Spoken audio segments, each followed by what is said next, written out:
E todos nós acompanhamos também estarrecidos o terrorismo que assombrou Paris, em que ao menos 5 locais foram alvos de ataques, resultando em 129 mortos, 352 feridos, dos quais 99 estão em estado crítico. O mundo assistiu a uma organização meticulosamente organizada, que acabou com a vida e a paz de tantos inocentes aterrorizados pelo medo. E o governo francês declara: vamos atacar esse inimigo e destruí-lo na França e na Europa. E vamos perseguir os autores desse ato. E também na Síria e no Iraque. Nós vamos ganhar essa guerra. E o grupo radical, Estado Islâmico, assumiu a autoria dos ataques e respondeu com a promessa de que a tempestade está apenas começando. E eles ainda afirmam que a glória e mérito pertencem a Alá. Deus nenhum seria conivente com esse tipo de atrocidade. São atos cruéis e desumanos. Quer dizer, 2 situações completamente diferentes, mas que preocupam e revoltam, que geram insegurança e tristeza. Independente da nacionalidade, o povo se vê em tantos momentos refém de seus governantes, que colocam em risco sua própria tranquilidade. Então nós dedicamos essa primeira parte do Todo Cedo, dessa segunda-feira, à pior série de ataques da história recente da França.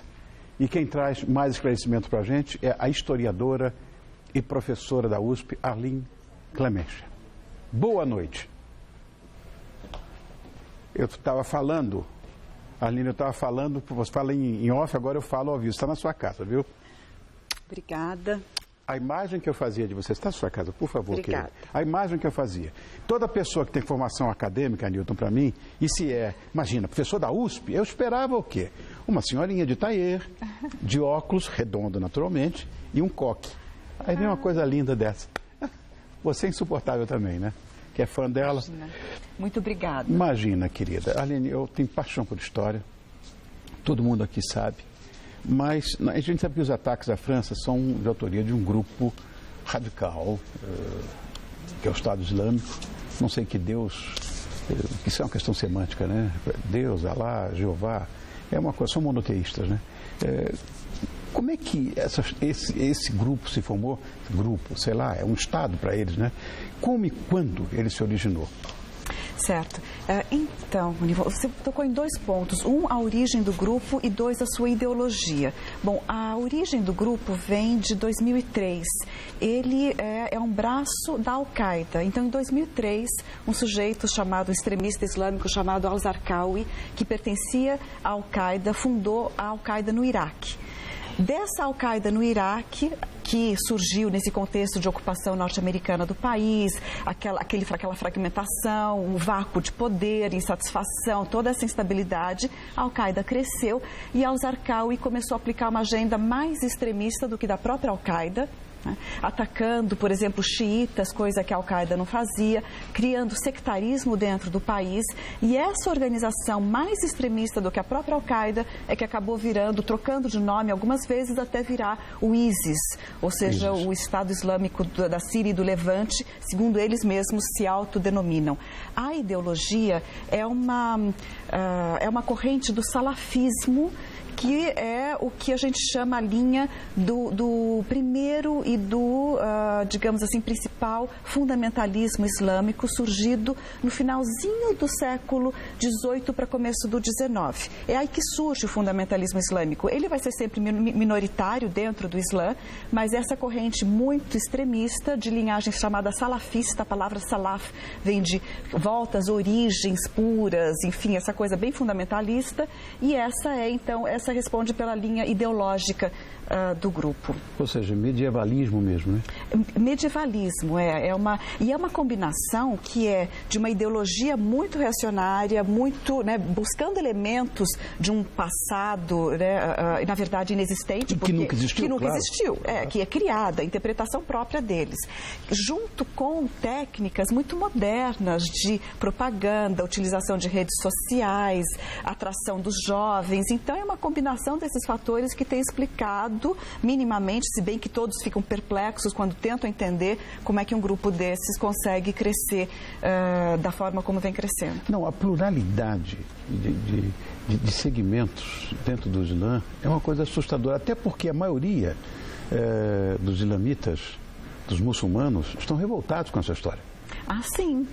É de fato, porque eles estão sofrendo... O justo vai passar pelo pecador. Com certeza, porque na medida em que o grupo, ele fala em nome do Islã, por mais que ele não represente todo, 1 bilhão e 300 milhões de muçulmanos no mundo, é um grupo com 20 mil integrantes, ele fala em nome do Islã, e é ele que aparece na mídia, é ele que se coloca, e é ele que está causando todo esse problema, então acaba havendo essa identificação entre o muçulmano e essa organização terrorista que é o ISIS. Agora, Aline, uma coisa... Por que o atentado? Eu sei que o terror propõe isso, propõe o medo, propõe assustar, mas qual é a real motivação para esse tipo de atitude? Então, o ISIS, diferentemente da Al-Qaeda, ele entrou numa dinâmica de conquista de território dentro da Síria e do Iraque. O contexto era ocupação norte-americana do Iraque, fragmentação do país, um governo que dificilmente consegue recompor aquilo lá, e a guerra civil na Síria, vácuo de poder ali também. Então ele consegue crescer dentro desse contexto muito específico de instabilidade. Recentemente, e o crescimento inicial dele é bastante rápido até hoje, ele conquista metade, 50% da Síria, ele controla, e boa parte também do oeste, do noroeste do Iraque. Recentemente, a expansão dentro desses territórios tem se limitado. A política mesmo americana militar, a estratégia, melhor dizendo, militar, tem sido de contenção. Não de uma entrada bem forte para derrotar, mas de contenção. E junto com outras derrotas que tem sofrido aqui e ali, na verdade, um avanço e recuo constante, mas hoje está num momento assim, de alguns recuos. A expansão dele depende dessa mundialização das suas ações.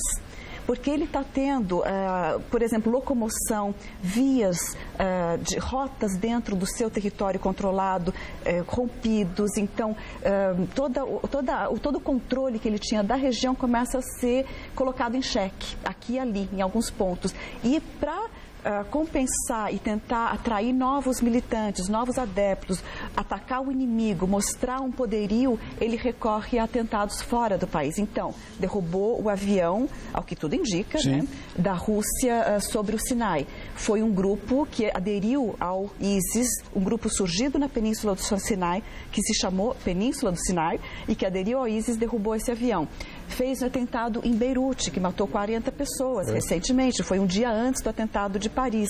E depois o atentado de Paris e esse anúncio hoje de que vai atacar Washington. Vai atacar Washington, vai atacar Roma, vai atacar Londres. Gente, mas eu pergunto a você, Aline, como faz a inteligência? Porque hoje é uma guerra em que ninguém tem uniforme. E as coisas são subterrâneas. Porque numa guerra convencional, você olha a farda do outro e diz, aquele é meu inimigo. Mas aí você não sabe quem é quem. É uma coisa maluca. Quer dizer, todos refugiados agora, me parece, na Bélgica, e nacionalidade francesa. Quer dizer, dá para entender uma coisa dessa? Um atentado contra o seu próprio... Claro, a origem deles é outra, mas dá para você imaginar um atentado contra o seu próprio povo? Sua própria cidadania?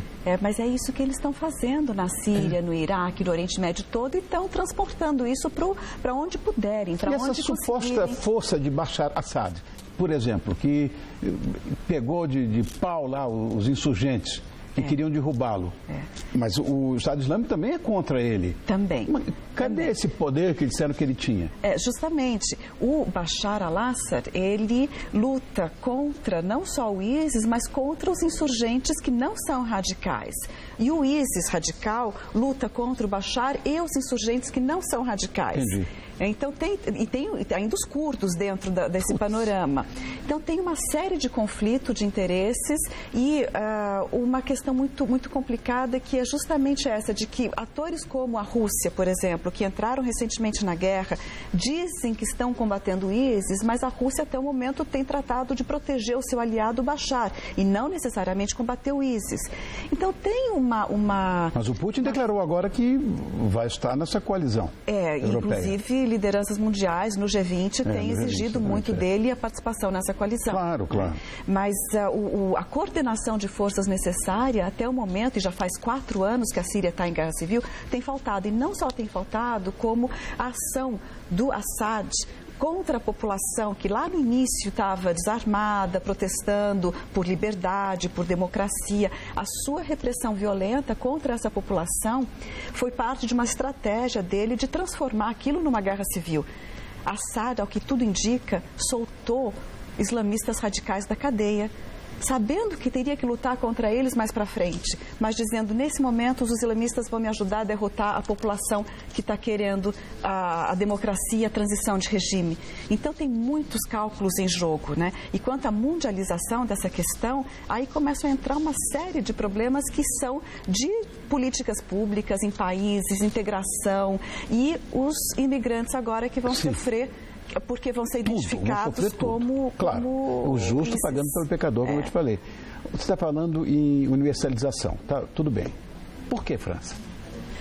Bom, a França tem sido, recentemente, nos últimos anos, um dos países que tem estado na dianteira de chamar por intervenções. Então, esteve na intervenção na Líbia. Foi além do que a resolução da ONU, na verdade, dizia, né, que seria uma intervenção para a proteção da população, defendendo uma troca de regime.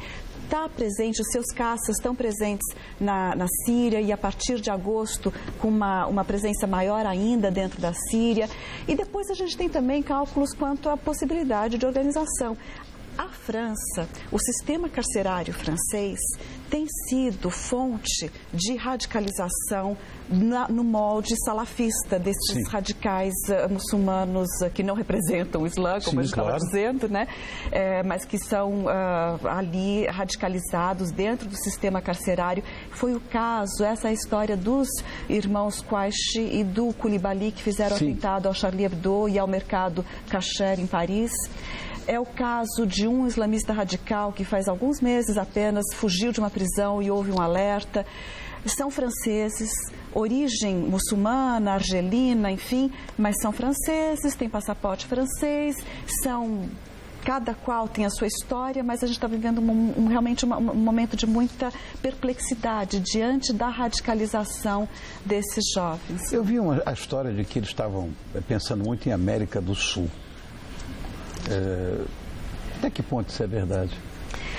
Paraguai, agora Brasil, enfim. Olha, até o momento que a gente vê na atuação, porque por mais que seja muito difícil explicar por quê, a gente consegue pelo menos acompanhar como, né? Como que o ISIS atua.